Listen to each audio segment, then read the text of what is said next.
حامد خان صاحب کہہ رہے ہیں کہ یہ کسی اور کی خواہش پر موو ہوئی. نون لیگ سے اس کو کنیکٹ کیوں کیا جا رہا ہے؟ پاکستان تحریک انصاف کے بھی کچھ حلقے سے نون لیگ سے کنیکٹ کرے. وائی؟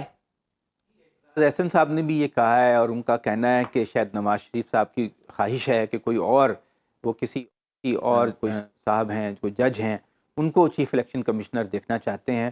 اور یہ کوئی طے ہے کہ وہ الیکشن جو ہوگا اس تاریخ کو ہوگا جو نواز شریف کہیں گے.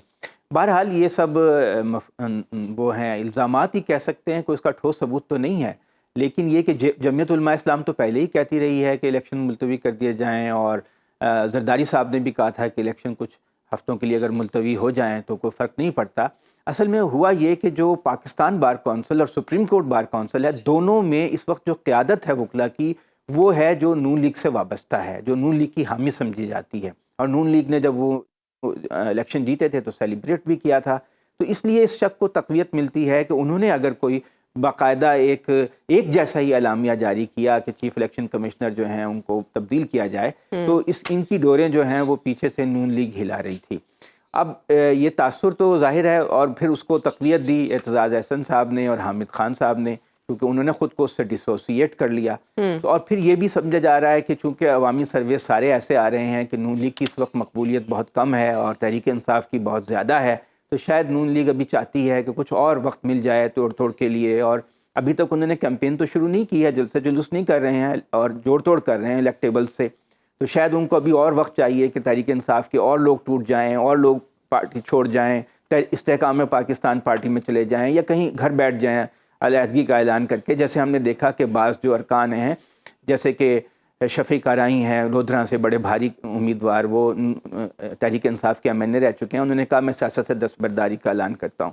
تو اس لیے تحریک انصاف کو ابھی پوری طرح توڑنے پھوڑنے کے لیے کچھ مزید وقت چاہیے. تو اس لیے تمام جو شکوک و شبہات تھے وہ یہی تھے کہ اس کے پیچھے نون لیگ کی خواہش ہے کہ چیف الیکشن کمشنر تبدیل ہوں تو پھر تھوڑا سا مہینہ 1.5 مہینے کے لیے الیکشن جو ہیں وہ ملتوی ہو جائیں، آگے چلے جائیں. ایک جو نون لیگ سے وابستہ صحافی ہیں جو بہت زیادہ سپورٹ کرتے ہیں نون لیگ کو، انہوں نے بھی تقریباً 20-25 روز پہلے ایک ٹویٹ کی تھی اور کہا تھا کہ الیکشن مارچ میں ہوں گے. تو جب اس طرح مختلف جگہوں سے آوازیں آ رہی ہوں تو پھر ظاہر ہے کہ اس کا ملبہ جو ہے نون لیگ پہ ہی گرنا تھا. لیکن ابھی نون لیگ نے تو کوئی ایسا کھل کے بیان نہیں دیا ہے، نہ کوئی ایسا انڈیکیشن دیا ہے کہ وہ چاہتے ہیں کہ الیکشن ملتوی ہو. لیول پلینگ فیلڈ فراہم کرنے کے حوالے سے اب ایک طرف کاغذات نامزدگی اگر چھینے جا رہے ہیں، ایسی کمپلینٹس آ رہی ہیں، دوسری طرف کچھ جماعتیں کہہ رہی ہیں کہ آپ کاغذات نامزدگی کی ڈیٹ ایکسٹینڈ کر دیں. کیا کرے گا الیکشن کمیشن؟ الیکشن کمیشن وہی کرے گا جو وہ کر رہا ہے، اور وی آر تھک سکنڈ پیپل، 2 پہیاں تے 2 وسریاں. لوگ بہت تنقید کرتے رہتے ہیں مگر اس کا اثر کیا ہوتا ہے؟ آپ نے دیکھا نا کہ سپریم کورٹ کا فیصلہ تھا، اس پہ عمل نہیں کیا، تو اور کیا رہ جاتا ہے؟ یہ کوئی مطلب ہے کوئی لیگل تو ایسا ایشو نہیں ہے کہ ان کو کوئی چیلنج ہو. عوام بول رہے ہیں، بولتے رہیں گے، اور ان کو اس کی پرواہ نہیں ہے کہ ان کی اس عوام میں کیا امیج ہے، کیا ساکھ ہے. اب تک جو ان کے اوپر تنقید ہو چکی ہے وہی اس کا اثر نہیں لیا، اور اب بھی کیا اثر لیں گے؟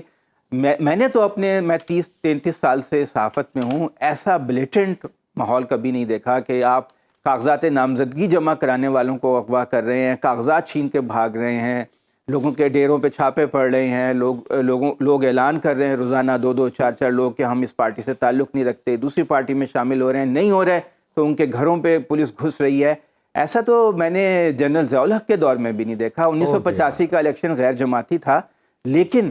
وہ فری فیئر تھا، اس میں سب لوگوں نے آزادی سے حصہ لیا، اور بہت سے ایسے لوگ جیت گئے جنہیں جنرل ضیاء الحق شاید نہیں چاہتے تھے، ان کے جو قریبی ساتھی ہار گئے، جیسے راجہ ظفر الحق ہار گئے تھے پنڈی میں. تو ایسا 1990 میں بہت الیکشن میں ریگنگ ہوئی، مگر وہ پولنگ کے وقت نہیں ہوئی، یا اس سے پہلے جو کیمپین میں نہیں تھی، وہ تھی کہ آرઓز کے لیول پہ جب الیکشن رزلٹ جمع ہوتا تھا اس لیول پہ بعض لوگ کہتے تھے it was management of zero, اس وقت مینول تھا سارا کام، تو 105 کو 1050 بنا دیا گیا. لیکن اس طرح کا ماحول میں نے کبھی اپنے کریئر میں نہیں دیکھا کہ ایک جماعت، یا تو آپ اس جماعت کو کہہ دیں کہ یہ لیگل نہیں ہے، بینڈ ہے، آؤٹ لارڈ ہے، تو پھر تو وہ الیکشن میں حصہ ہی نہیں لے سکتی. نہ اس پہ کوئی قانونی طور پہ پابندی ہے، اور نہ اس سے ابھی آپ یہ فیصلہ کر رہے ہیں کہ اس کا نشان رہے گا یا نہیں رہے گا. الیکشن شیڈول اناؤنس ہو چکا ہے، کاغذات نامزدگی جمع کرانے کی آخری تاریخ 22 تاریخ ہے، اور ایسا ماحول ہم دنیا تو ہمیں پرواہ ہی نہیں رہی کہ دنیا ہمارے بارے میں کیا کہے گی. ہماری جوڈیشری کا 140واں نمبر ہے، ہم اس کی پرواہ نہیں ہے. ہمارے یہاں خواتین کے حقوق کی بری حالت ہے، ہمیں اس کی پرواہ نہیں ہے، ہماری معیشت بالکل دیوالیہ ہے، کوئی ہمیں قرضہ دینے کو بھی تیار نہیں، 125 ارب ڈالر کے ہم مقروض ہیں، ہمیں اس کی کوئی پرواہ نہیں ہے، عوام 40% مہنگائی کے ہاتھوں بلبلا رہے ہیں، چیخ و پکار کر رہے ہیں، ہمیں اس کی پرواہ نہیں ہے، فیکٹریاں فیصل آباد میں بند ہیں، کارخانے بند ہیں، اس وقت 60 لاکھ سے زیادہ لوگ بے روزگار ہیں، ہمیں اس کی پرواہ نہیں ہے۔ تو ہم ایک ایسی سٹیج پہ جا چکے ہیں جہاں ہمیں کسی چیز کی کوئی پرواہ نہیں ہے۔ میرا نہیں خیال کہ الیکشن کمیشن ان باتوں سے کوئی اثر لے گا۔ چیلنجز تو ہیں، یہ کسی صورت بھی صاف ستھرے منصفانہ الیکشن ہونے نہیں جا رہے، ایک الیکشن ہوں گے، ایک رسمی کارروائی